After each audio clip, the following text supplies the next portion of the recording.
the friendly air push? Tim and Lily were ready to play outside. Tim held a bright, colorful pinwheel. Lily held a long string tied to her light paper kite. Grandpa Forest smiled nearby.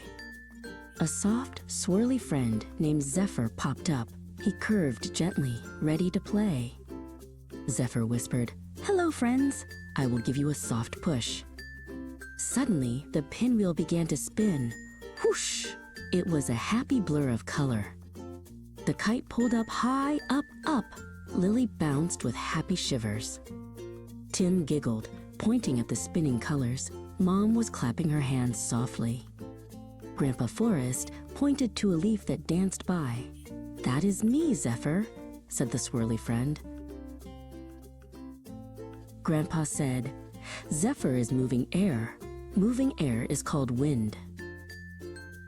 Wind is gentle, but it is strong enough to push your kite and make the pinwheel spin.